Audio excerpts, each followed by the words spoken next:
एक बार की बात है, चंदनपुर गांव में सोनू अपने माता पिता के साथ रहता था। सोनू अपने माता और पिता की खूब सेवा करता था, सब बात मानता था। सोनू अपने माँ से कहता है, मैं संतोष के घर जा रहा हूँ खेलने। आप चिंता मत करना, मैं जल्दी लौट आऊंगा। देखो बेटा, तुमको आज एक राज की बात बता रही हूँ। संतोष के घर से जाते समय रास्ते में एक मंदिर पड़ता है। उस मंदिर में आज तक जो भी गया लौटकर कभी वापस नहीं आया। इसी गांव के बहुत लोग उस मंदिर में गए लेकिन कभी लौटकर नहीं आए। बेटा सोनू, उस मंदिर की तरफ से कभी भी मत आना। जो दूसरा रास्ता है, थोड़ा समय लगता है लेकिन उसी दूसरे रास्ते से आया और जाया करो। हो माँ, तुम भी परेशान हो जाती हो। मैं जल्दी चले आऊँगा संतोष के घर के पास से। संतोष ने कल मुझे बुलाया था, कल गया नहीं, आज जा रहा हूँ और वापस आ जाऊँगा। मेरी बातों को याद रखना, संतोष के साथ खेल कर जल्द ही आ जाना। तुम्हारे पिताजी भी आज जल्दी ही घर आ जाएंगे, उनके आने से पहले ही तुम आ जाना। ठीक है, मैं शाम होने से पहले ही चला आऊंगा। सोनू अपने गांव में ही अपने दोस्त संतोष के पास खेलने चला जाता है। सोनू और संतोष लगभग एक ही उम्र के थे। उन दोनों में अच्छी दोस्ती थी। अक्सर सोनू संतोष के घर खेलने चला जाता था। उस दिन भी सोनू संतोष के घर गया हुआ था। सोनू संतोष से कहता है, मैं जा रहा हूँ घर, मेरी माँ इंतजार कर रही होगी, नहीं तो रात हो जाएगी और मम्मी परेशान होने लगेगी। अरे हाँ सोनू, तुम्हारे साथ तो खेलते खेलते कब शाम होगी, टाइम का तो पता ही नहीं चला। ज़्यादा दिक्कत है तो यहीं पर रुक जाओ सोनू। संतोष, मैं चला जाऊंगा वरना माँ परेशान होगी। सोनू वहां से चल देता है।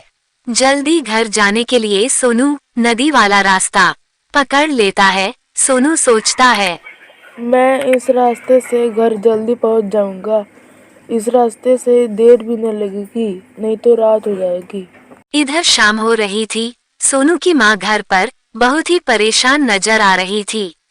इंतजार करते करते घर के भी चक्कर लगा रही थी और कहती है, हे भगवान, शाम भी हो गया, अभी तक ये सोनू आया भी नहीं। भगवान, मेरे बेटे की रक्षा करना। सोनू कुछ देर चलने के बाद उसी शापित मंदिर के पास आ जाता है जिसके बारे में उसकी माँ उसको बताती है। तभी बहुत भयंकर तूफान आ जाता है। देखते ही देखते बहुत ही बारिश होने लगती है। अब सोनू करे भी तो क्या करे। सोनू बारिश से बचने के लिए बिना कुछ सोचे समझे ही उसी शापित मंदिर में चला जाता है। बारिश को देखकर सोनू की माँ एकदम घबरा जाती है और सोनू के पिता से कहती, सुनो जी, इस बारिश को भी अभी आना था। मेरा बेटा सोनू अभी तक घर नहीं आया, पता नहीं कहाँ रह गया। मुझे तो बहुत ही डर लग रहा है। अभी तक तो वो आ जाता है, आज पता नहीं क्यों नहीं आया। उस मंदिर का नाम सुनकर सोनू का पिता भी घबरा जाता है। अरे भाग्यवान, तुम इतना क्यों घबरा जा रही हो? आ जाएगा। संतोष के घर ही तो गया है। संतोष का घर दूसरे गांव में थोड़ो है, इसी गांव में है। बस डर इस बात का है कि वो उस मंदिर की तरफ न गया हो, नहीं तो बारिश हो रही थी, संतोष के घर ही रुक गया होगा। और कहाँ होगा, आ जाएगा। नहीं जी, मुझे तो बस अपना मेरा बेटा चाहिए। वो अभी नादान है। मेरा मन तो बहुत घबरा रहा है, कहीं मेरे बेटे को कुछ हो ना जाए। ये बारिश भी बंद होने का नाम नहीं ले रही है। मैं कुछ भी नहीं जानती। बारिश बंद होते ही आप जाओ और मेरे बेटे को लेकर आओ। कि इतनी बात कहकर सोनू की माँ रोने लगती है। उधर सोनू के उस मंदिर में जाते ही वहाँ पर चारों तरफ उजाला ही उजाला हो जाता, जैसे कई सदियों के बाद वहाँ पर उजाला हुआ हो। ऐसा लग रहा था कि यहाँ पर बहुत दिनों से साफ सफाई नहीं हुई हो। सोनू उस कमरे को गौर से देख ही रहा था कि उसे कुछ आवाज सुनाई देता है। सोनू जिधर से आवाज आ रहा था उसी दिशा में आगे जाने लगता है।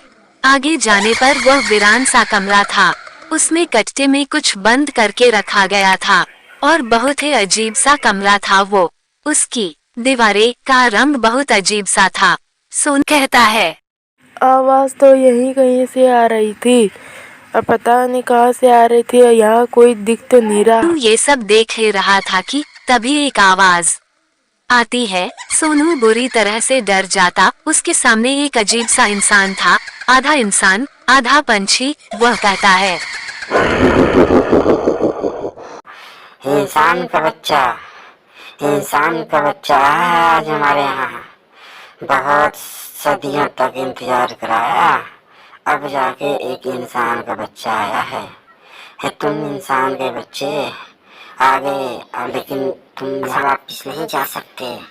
तुम्हें अपना भोजन बनाऊंगा मैं। तभी वहाँ पर तेज रोशनी होती है। उसमें से आवाज आता है, छोड़ दो इसको, ये मेरा आदेश है। अगर मेरी आदेश नहीं मानोगे तो इसका नतीजा बहुत भयंकर होगा। तुम कुछ भी नहीं करोगे इस बच्चे का। ये बच्चा अपनी मुसीबत में इस मंदिर में आ गया है। सोनू ये सब देखकर बेहोश हो जाता है। फिर वो अजीब सा इंसान वहाँ से गायब हो जाता है। कुछ देर के वह रोशनी भी गायब हो जाती है। उधर बारिश बंद होते ही सोनू के पिताजी सोनू को ढूंढने के लिए गांव से बाहर जाते हैं। जब सोनू की आंख खुलती है, वह मंदिर के बाहर पेड़ के नीचे लेटा हुआ था और उसको कुछ भी याद नहीं था कि वो उस पेड़ के नीचे कैसे आया और यहाँ पर क्यों लेटा हुआ है।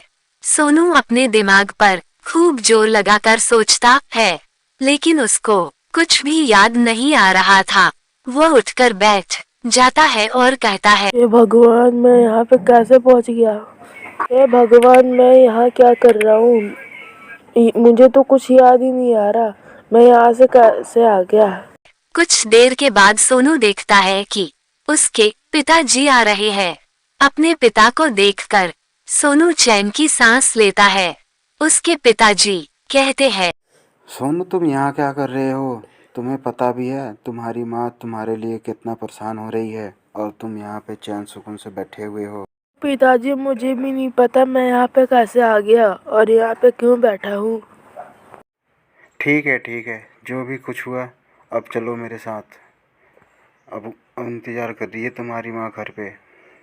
फिर सोनू अपने पिता के साथ घर को निकल जाता है। वह तेज रोशनी में कौन था जिसने सोनू की जान बचाई और वह आधा इंसान आधा पंछी कौन था? यह एक राज था और एक राज है। ये राज वक्त के सीने में छुपा है।